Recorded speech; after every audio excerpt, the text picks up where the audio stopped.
Assalamualaikum sahabat-sahabat yang dirahmati Allah. Hari ini saya akan menceritakan tentang suami istri yang terancam cerai karena santet racun sangga di Kalimantan.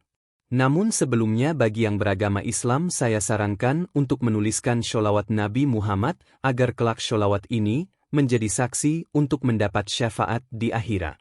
Dan jangan lupa untuk like dan subscribe, karena dukungan sahabat sangat berarti untuk perkembangan channel ini. Bagas dan Intan adalah pasangan muda yang baru 3 tahun menikah. Setelah lama tinggal di kota, mereka memutuskan pindah ke sebuah desa terpencil di Kalimantan. Rumah yang mereka tempati adalah warisan dari orang tua Intan. Sebuah rumah tua berbentuk panggung, berdinding kayu, dengan pekarangan luas yang dipenuhi pohon-pohon tua dan sumur batu yang sudah lama tidak dipakai. Awalnya, mereka merasa tenang tinggal di sana. Udara desa yang sejuk dan suara jangkrik malam hari seakan menjadi obat dari kepenatan hidup kota. Tapi ketenangan itu tidak bertahan lama. 2 minggu setelah mereka pindah, Intan mulai mengeluh gatal-gatal.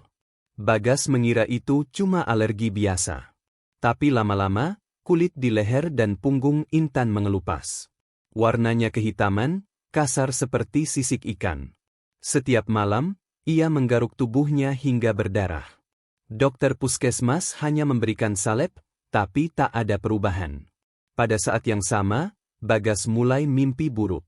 Dalam tidurnya, ia selalu melihat seorang perempuan tua dengan rambut panjang basah berdiri di pinggir sumur. Perempuan itu menangis sambil memanggil-manggil nama Intan. Anehnya, ketika terbangun, suara tangis itu masih terdengar, samar, tapi nyata. Hari demi hari, pertengkaran kecil mulai mewarnai rumah mereka. Hal-hal sepele seperti letak sendok atau cucian belum dilipat bisa berubah jadi adu mulut besar. Intan menjadi sangat mudah marah. Ia mulai menuduh Bagas macam-macam. Bahwa Bagas ingin meninggalkannya. Bahwa Bagas menyembunyikan perempuan lain. Padahal semua itu tidak benar. Bagas mulai merasa takut.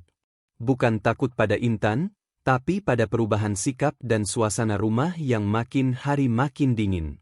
Bau aneh juga mulai tercium. Bau amis, seperti darah yang mengering. Bagas pernah mencoba mencari sumber bau itu, tapi tidak pernah menemukannya. Puncaknya, pada suatu malam, Bagas menemukan Intan berdiri di depan cermin kamar dengan tatapan kosong. Ia berbicara sendiri dalam bahasa yang tak dikenali.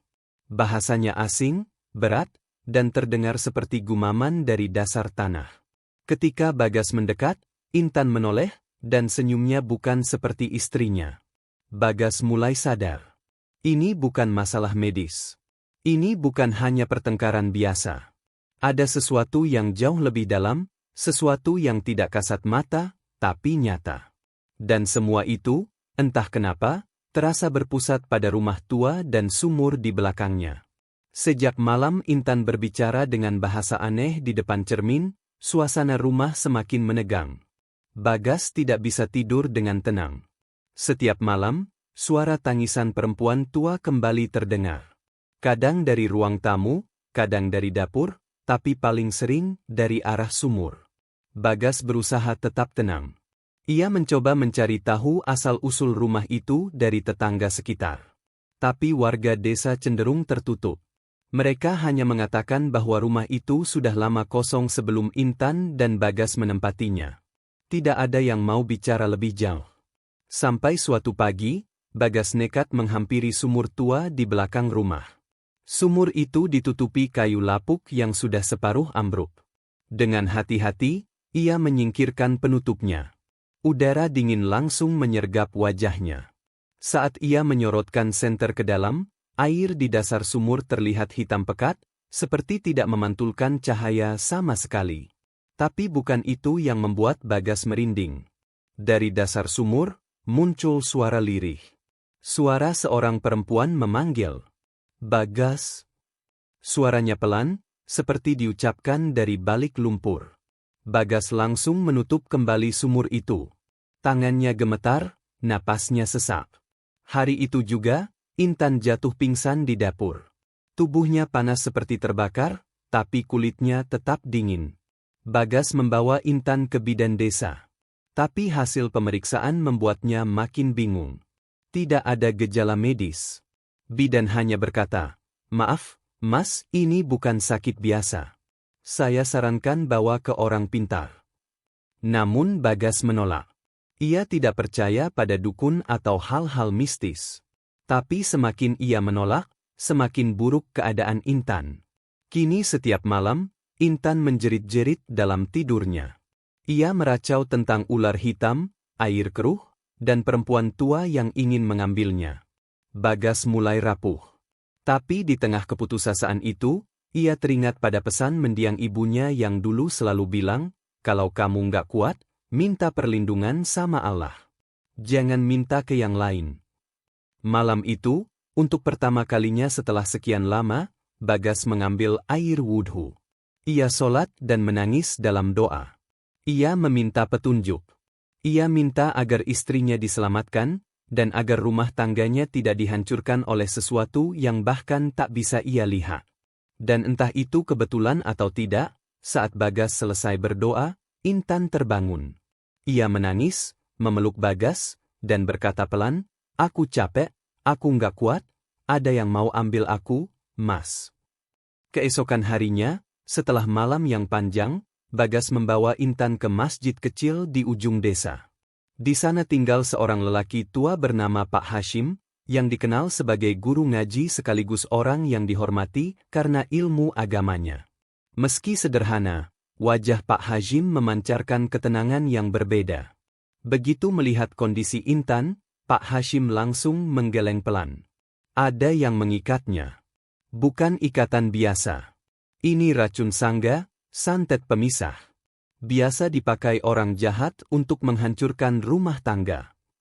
Bagas tercengang. Ia baru pertama kali mendengar istilah itu. "Racun, sangga?"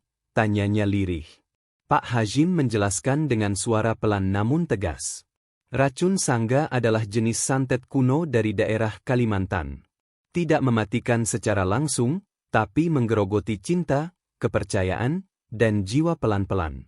Ciri-cirinya bisa berupa penyakit kulit tak terdeteksi, perubahan emosi drastis, mimpi buruk berulang, dan perasaan seolah pasangan adalah musuh.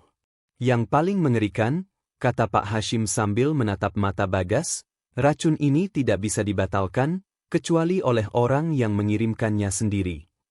Bagas merasa seperti ditikam. Kalau begitu, siapa yang mengirim? Dan mengapa? Pak Hashim hanya berkata, "Kamu harus kuat. Jangan cari dukun. Jangan minta bantuan jin.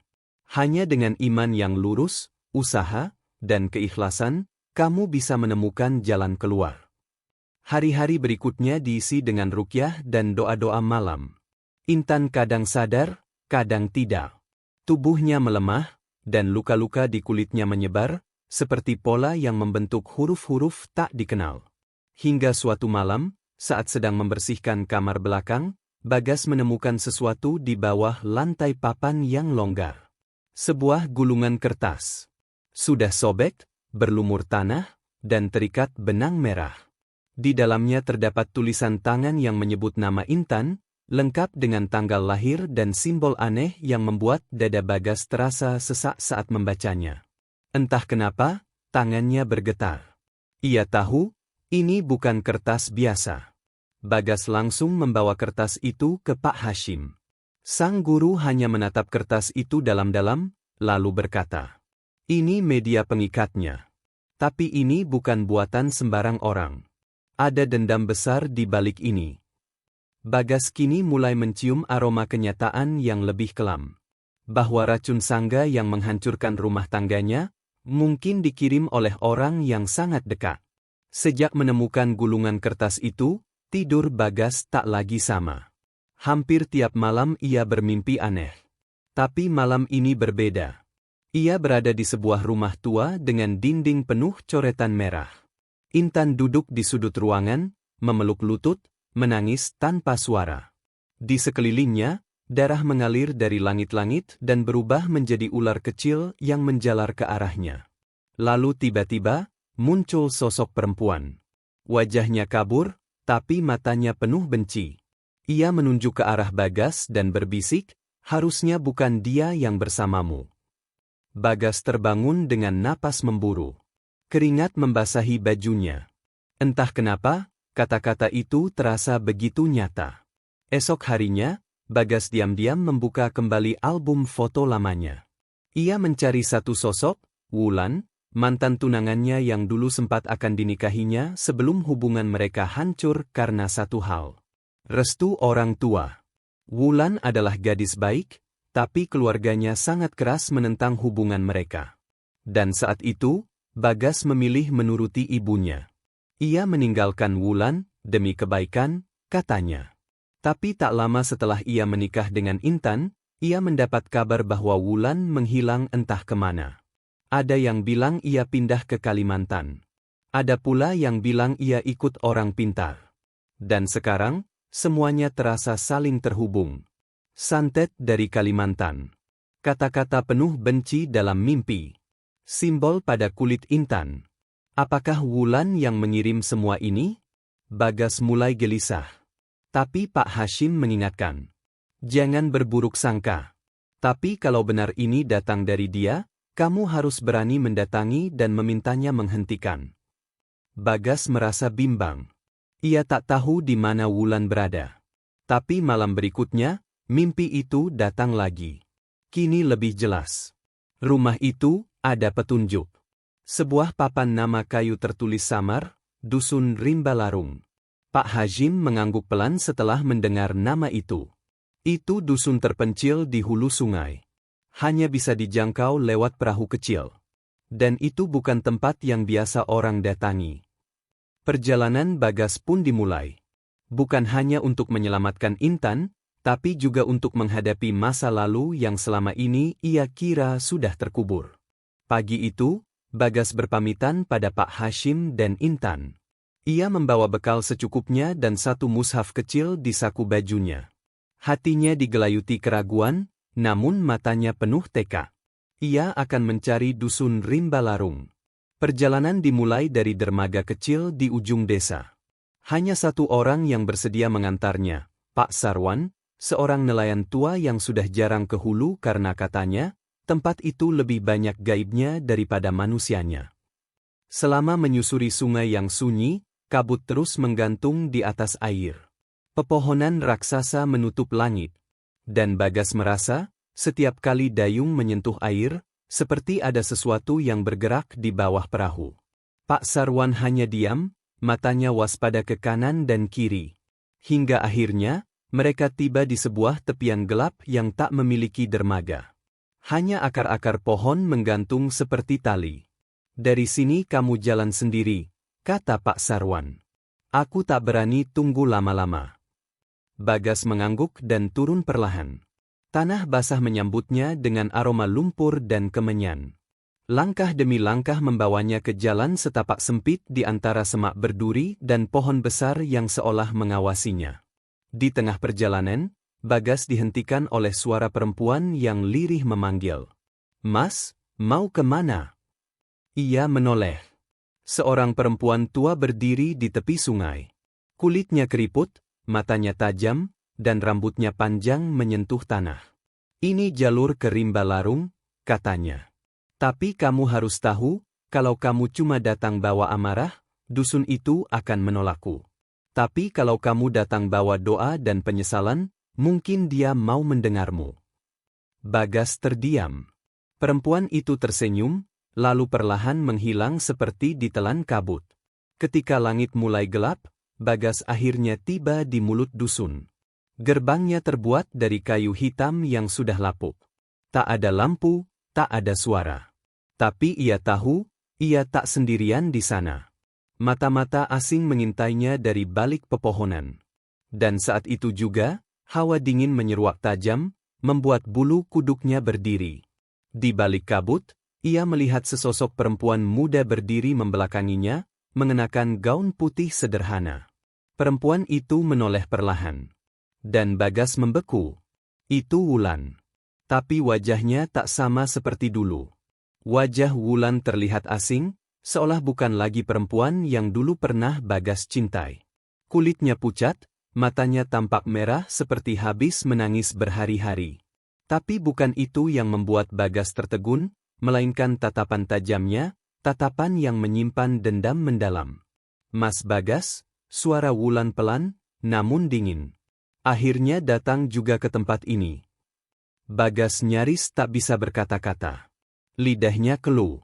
Namun ia mencoba mendekat, hendak menjelaskan semua, tentang mimpi, tentang Intan, tentang simbol-simbol aneh, dan rasa bersalah yang selama ini menghantui hatinya. Tapi Wulan tertawa pelan, getir. "Intan baik, ya? Cantik, lembut, dan sempurna. Tak seperti aku yang dulu kamu tinggalkan begitu saja."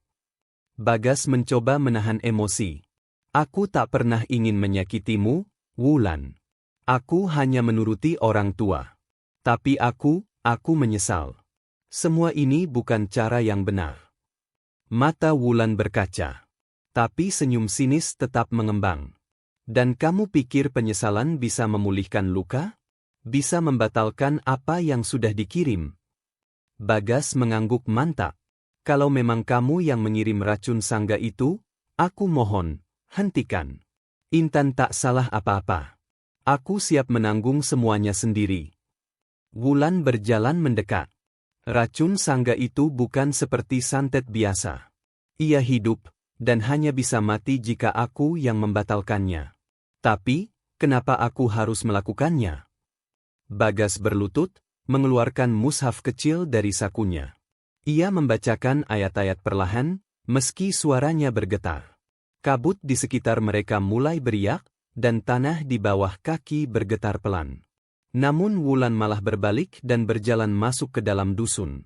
"Kalau kamu benar-benar ingin membebaskan istrimu, kamu harus melewati malam ini di rimba larung. Di tengah dusun ini ada pohon tua, pohon tangkalang.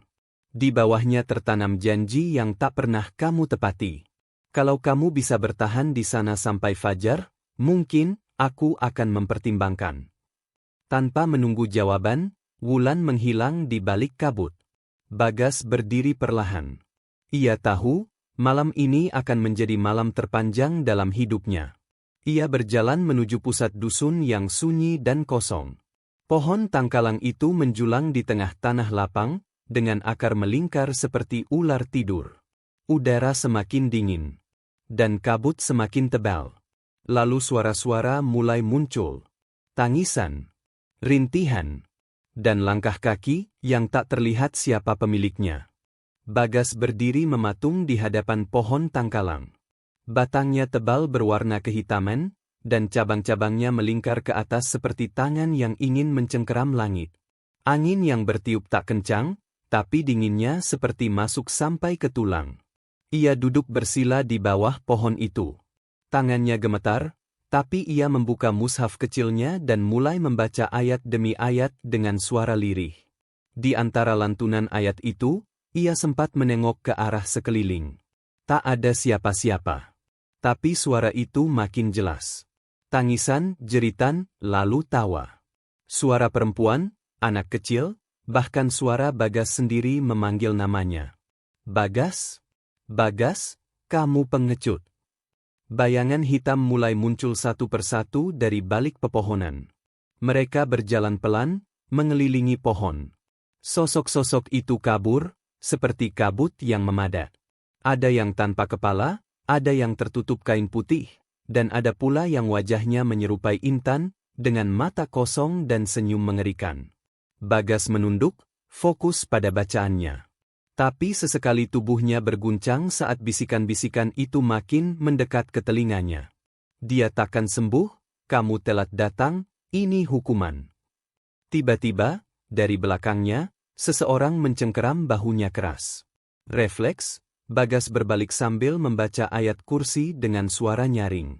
Sosok yang menyentuhnya meraung, kemudian terbakar dalam cahaya redup dan lenyap menjadi debu hitam. Pohon tangkalang pun mengeluarkan suara. Suara retakan batang yang berderak, seperti tulang patah. Lalu dari akar pohon, tanah mulai merekah. Bagas mundur, tapi tidak lari. Ia terus melantunkan ayat-ayat perlindungan. Dari dalam tanah, sebuah benda muncul perlahan, sebuah kotak kayu tua. Kotak itu tertutup rapat dan berbau menyengat seperti bangkai. Hanya ada satu tulisan di atasnya. Janji yang kamu ingkari. Dengan napas berat, Bagas membuka kotak itu. Di dalamnya, ada selembar surat lusuh. Ia mengenali tulisannya, itu tulisan tangan Wulan, surat lamaran yang dulu dikirimkan orang tuanya, yang tak pernah ia jawab. Air mata Bagas mengalir. Aku minta maaf, Lan, dari hatiku yang paling dalam, maaf. Ia mencium kertas itu, lalu membakarnya sambil terus berdoa. Kotak kayu itu pun ikut terbakar, menyisakan abu yang ditiup angin. Langit di atas rimba larung mulai merkah. Fajar muncul pelan-pelan dari balik kabut. Tapi belum sempat Bagas berdiri, tanah di bawahnya tiba-tiba runtuh. Ia jatuh. Dan semuanya gelap. Saat Bagas membuka matanya, ia tak lagi berada di bawah pohon tangkalang. Di sekelilingnya hamparan rawa gelap yang tak berujung.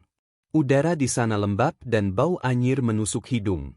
Di kejauhan, terdengar suara-suara, jeritan orang berdoa, tangisan bayi, dan suara perempuan merintih pelan, seperti memanggil-manggil namanya. Ia berdiri dengan lutut gemetar, langkahnya goyah, tapi ia terus maju.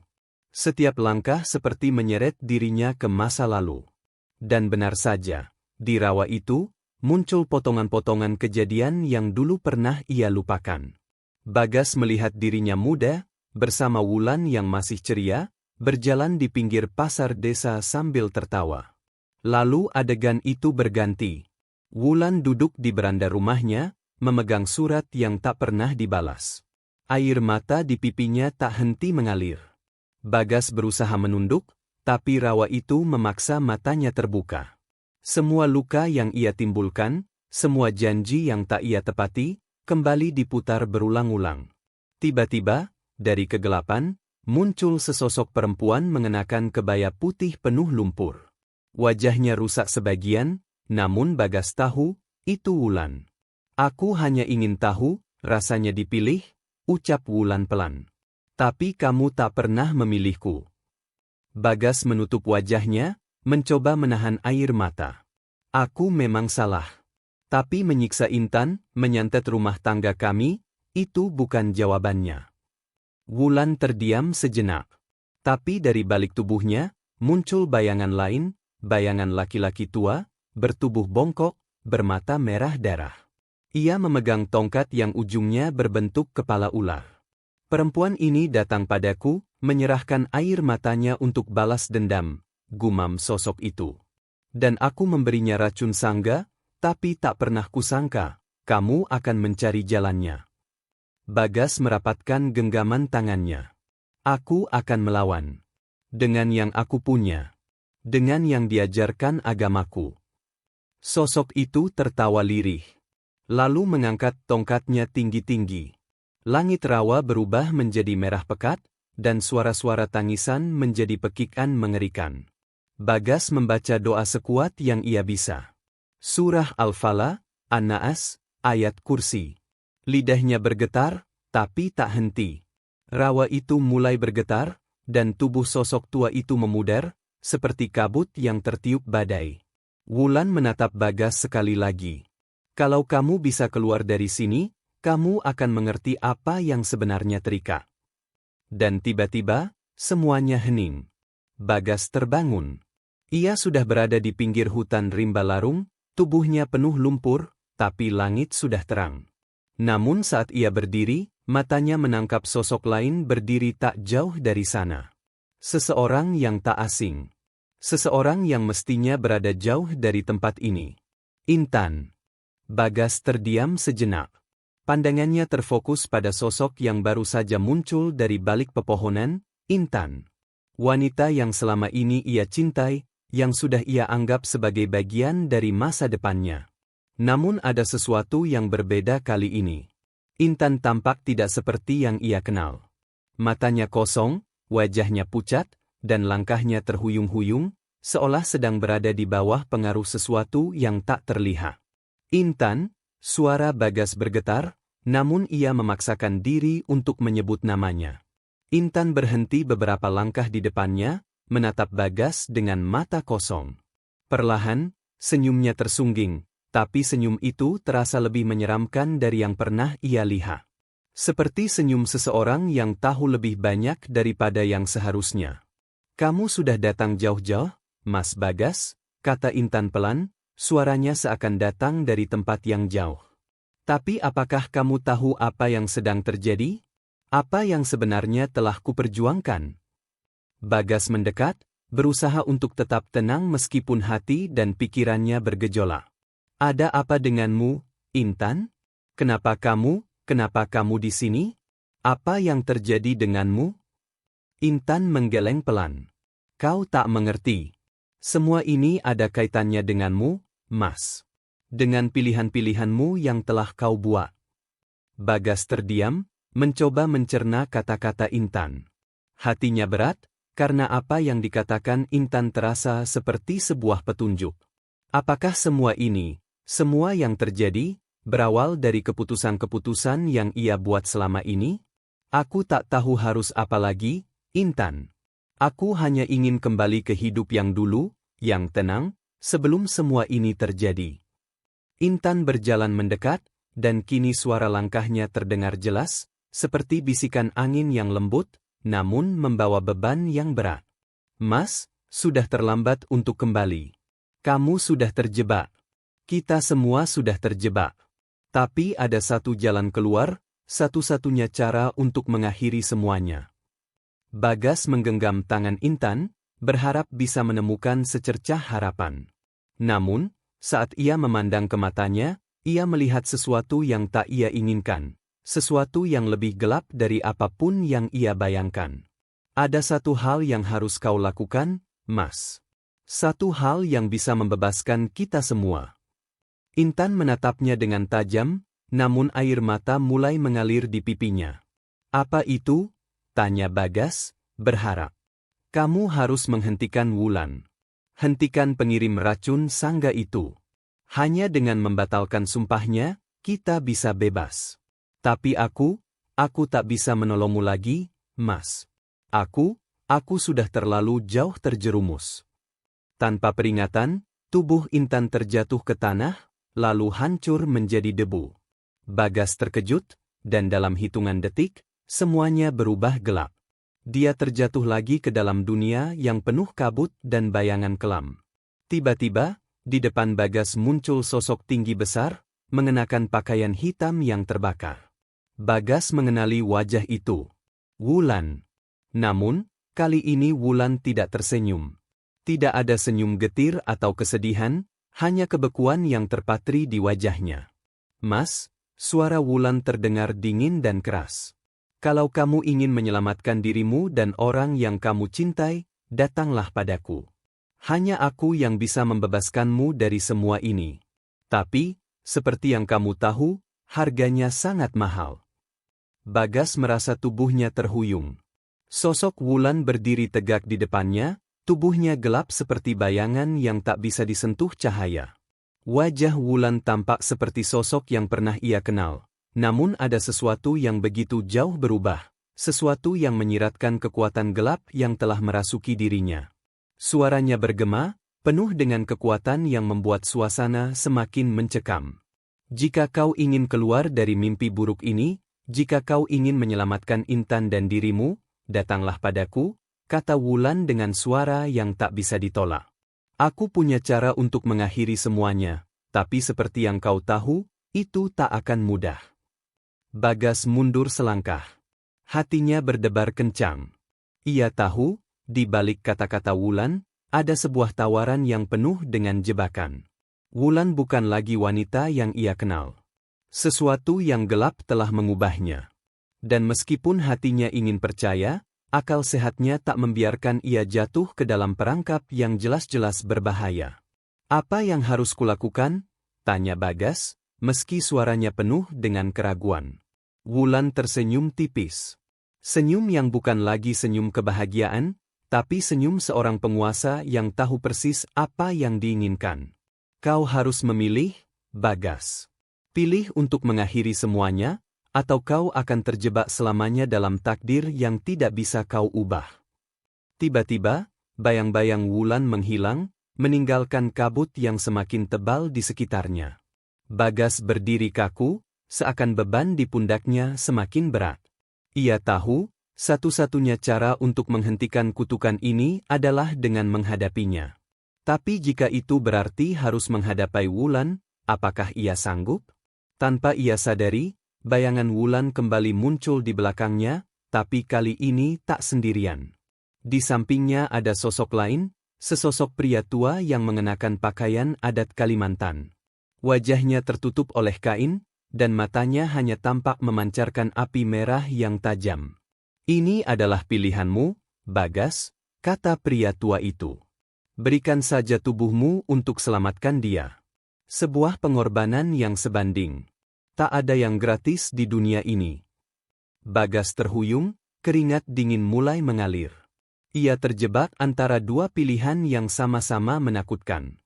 Jika ia mengikuti kata Wulan, apakah itu berarti ia menjual jiwanya? Atau, jika ia memilih untuk menentangnya, akankah ia benar-benar mampu bertahan? Di kejauhan, terdengar suara tangisan yang semakin keras. Tangisan itu semakin dekat, hingga terdengar seperti berasal dari dalam dirinya sendiri. Suara itu adalah suara Intan. Bagas, tolong aku. Bagas memejamkan matanya, berusaha mengontrol napasnya. Tangan kirinya menggenggam kuat-kuat rosario yang sudah ia bawa sejak awal.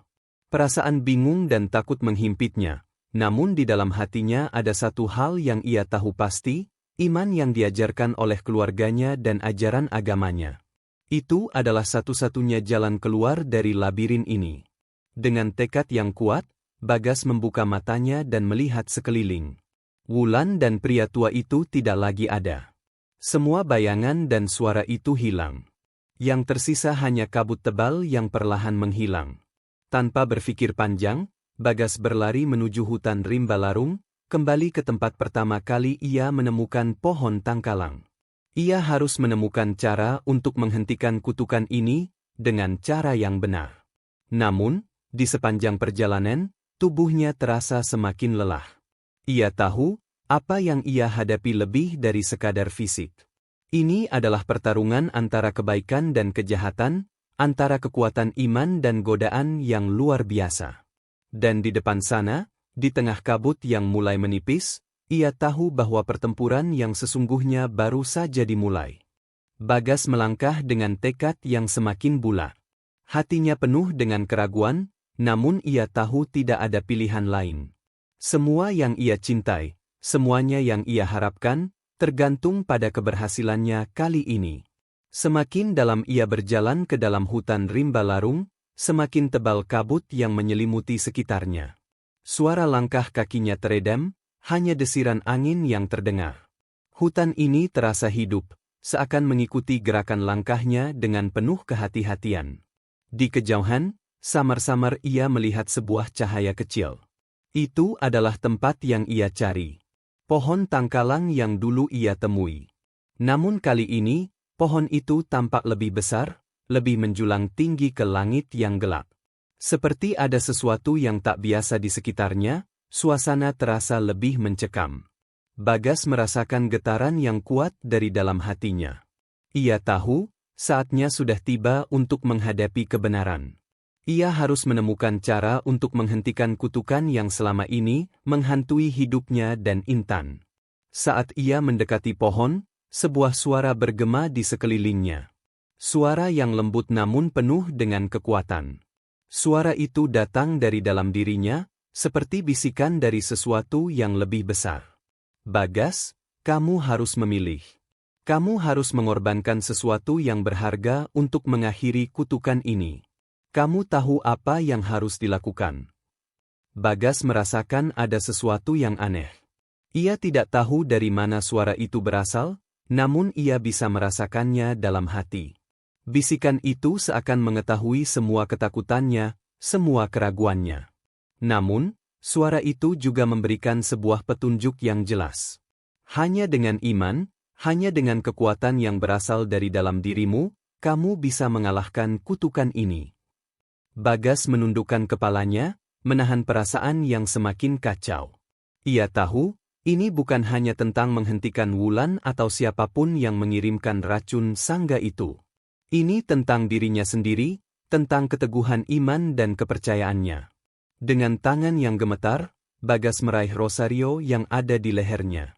Perlahan, ia mulai membaca doa yang sudah ia hafal sejak kecil, doa yang mengingatkannya akan kekuatan Tuhan yang tidak terbatas.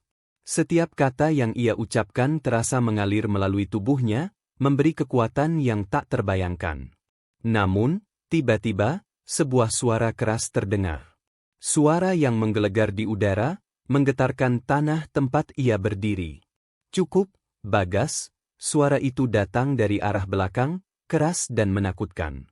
Bagas berbalik, dan di hadapannya berdiri sosok yang ia kenal. Wulan, dengan mata yang menyala merah. Tubuhnya semakin besar, seolah dia menjadi satu dengan kegelapan itu. Di belakang Wulan, muncul bayangan-bayangan hitam yang berputar-putar, seperti roh-roh jahat yang siap memangsa siapa saja yang berada di dekatnya. "Kamu masih percaya pada doa dan iman?" Wulan tertawa, suaranya penuh ejekan. "Itu semua tidak akan cukup.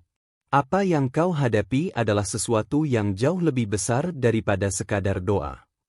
Bagas menggenggam rosario lebih erat, merasakan getaran energi yang semakin kuat. Ia tidak bisa mundur. Ini adalah pertarungannya, pertarungan antara iman dan kegelapan. "Jika kamu tidak bisa mengalahkan Wulan, maka kamu harus menghadapi aku." Suara pria tua itu kembali terdengar, kali ini dengan lebih jelas, datang dari bayangan yang bergerak di belakang Wulan. Bayangan pria itu mulai merangkak keluar dari kegelapan. Bagas menyadari satu hal. Semua ini bukan hanya tentang dia. Ini tentang keselamatan orang-orang yang ia cintai. Tentang perjuangan untuk tetap berdiri tegak meski dunia di sekitarnya hancur lebur.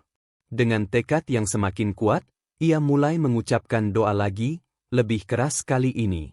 Setiap kata yang terucap mengandung keyakinan yang tak tergoyahkan.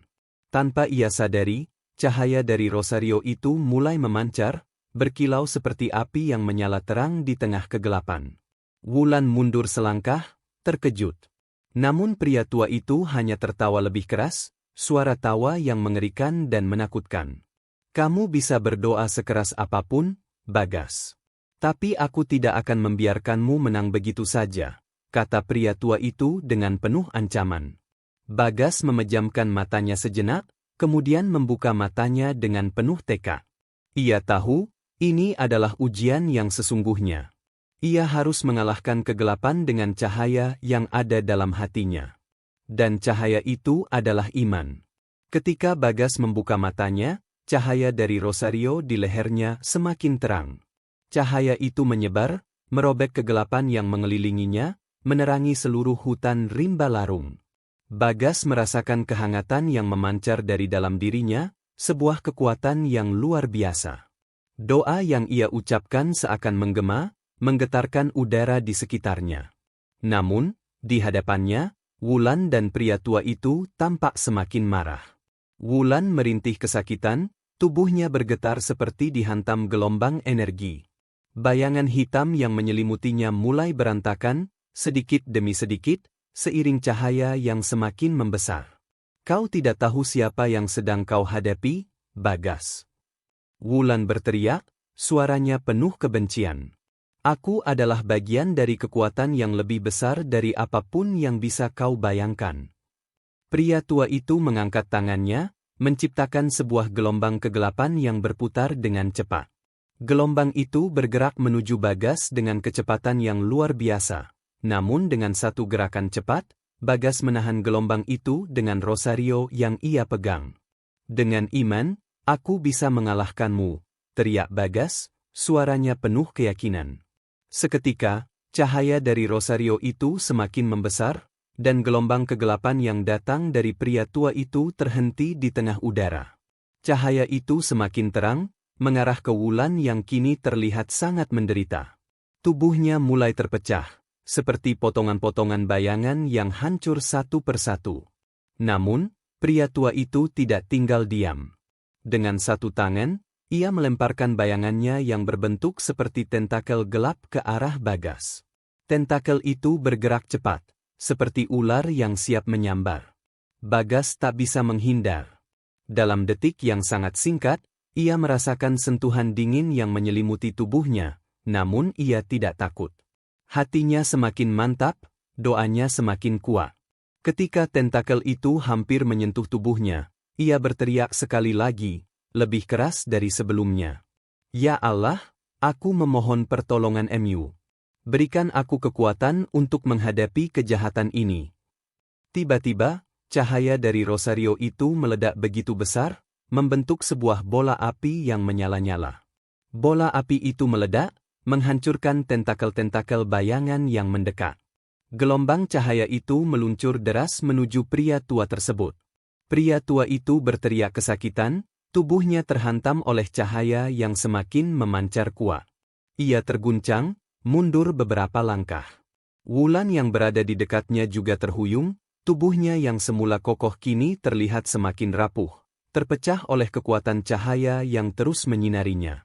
Ini tidak mungkin, pria tua itu berkata dengan suara serak, wajahnya berubah menjadi pucat pasi. Kau tidak tahu apa yang telah kau lakukan. Dengan satu sentakan terakhir, pria tua itu terhuyung mundur dan menghilang ke dalam kegelapan, meninggalkan jejak kehancuran yang luar biasa. Bagas terjatuh ke tanah, kelelahan. Namun, ia tahu bahwa pertempuran ini belum berakhir. Wulan masih ada di sana, tubuhnya kini hanya tinggal bayangan, namun kekuatannya tetap terasa.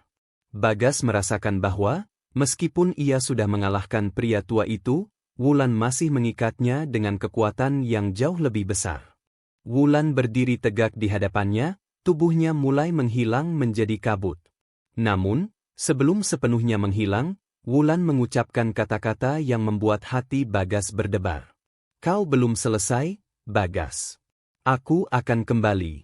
Dan kali ini, kau tidak akan bisa menghindar.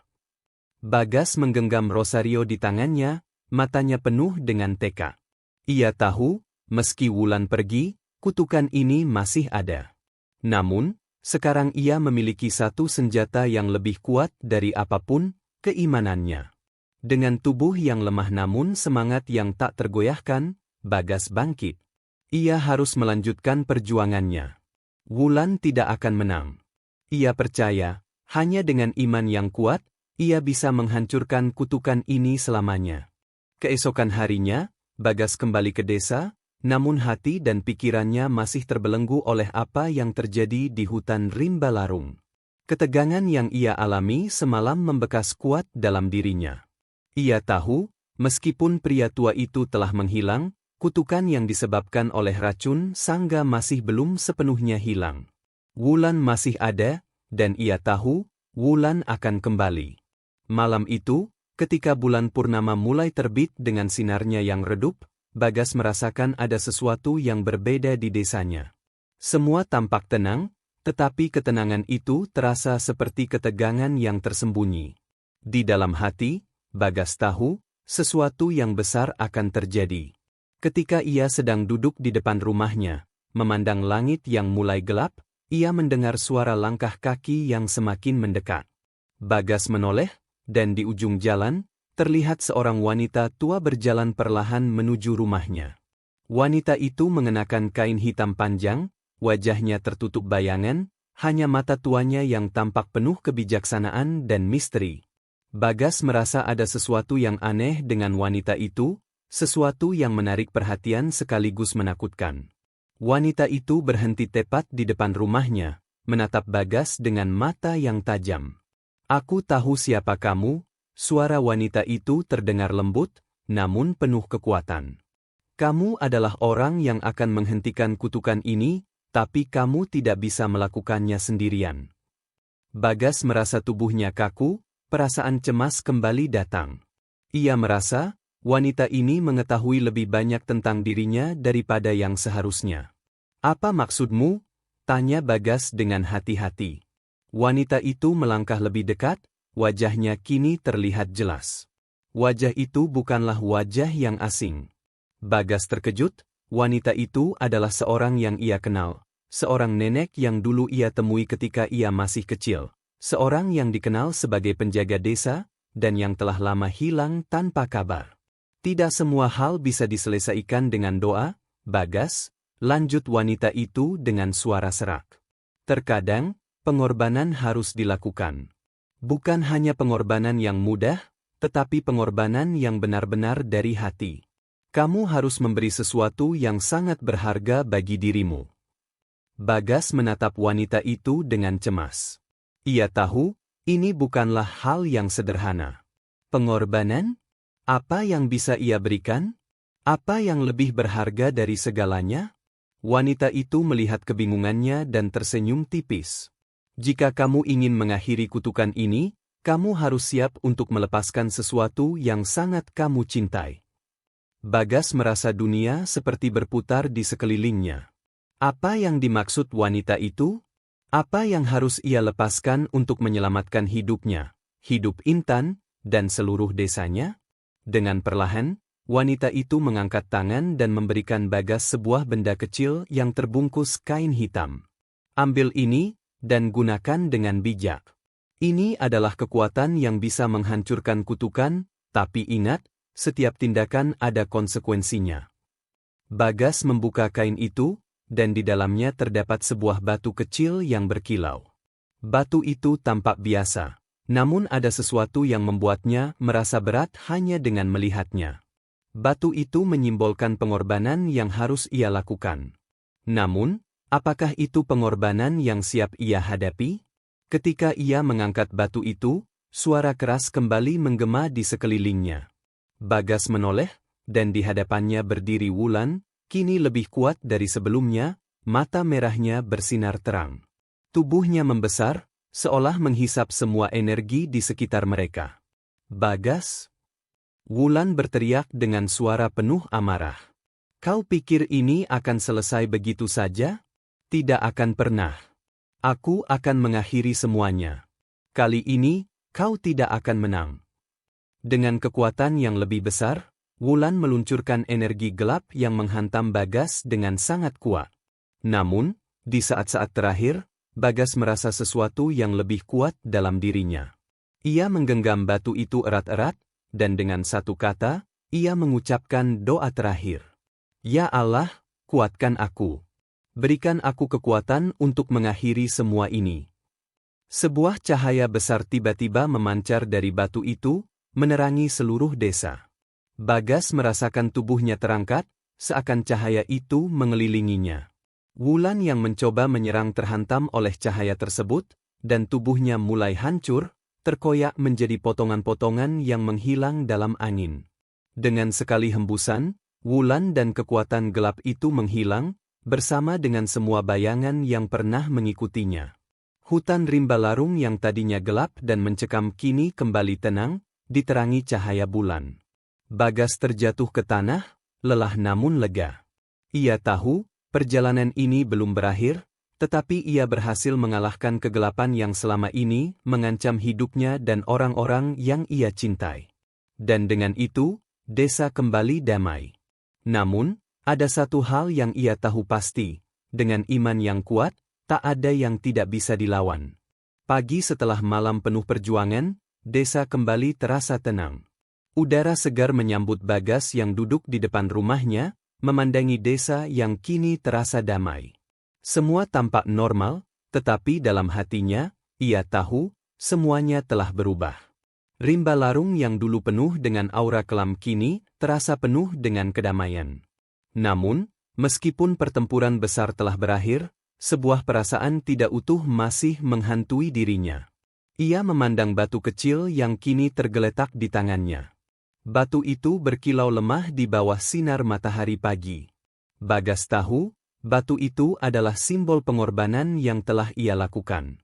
Meskipun Wulan dan kekuatan jahat itu telah hilang, masih ada bekas yang tertinggal di dalam dirinya, sebuah perubahan yang tak bisa ia hindari. Bagas menoleh ke arah rumahnya. Intan, istrinya, sedang di dalam, berusaha menenangkan anak-anak mereka yang masih terkejut dengan kejadian semalam. Namun, bagi Bagas, hidup tidak akan pernah sama lagi. Rasa syukur bercampur dengan kesedihan karena pengorbanan yang telah ia lakukan. Namun, ada satu hal yang pasti, ia telah menemukan kembali dirinya dan keluarganya. Tanpa banyak kata, Bagas berdiri dan melangkah menuju rumah. Intan yang mendengar langkahnya menoleh, mata mereka saling bertemu. Ia tidak perlu banyak bertanya.